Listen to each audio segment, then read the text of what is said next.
يخوض غمار الحرب مبتسما وينثني وسنان الرمح مقتضب.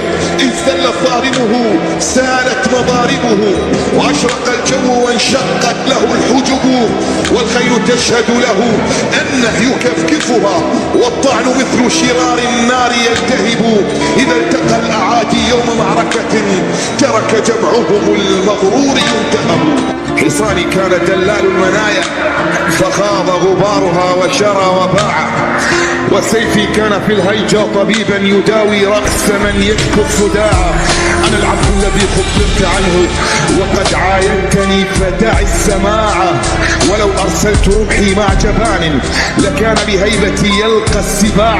ملأت الأرض خوفا من حسامي وخصمي لم يجد فيها اتساعا.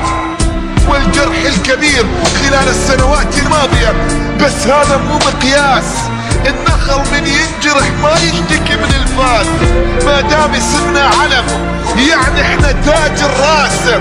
علمني جرح الوطن اضرب مثل للناس.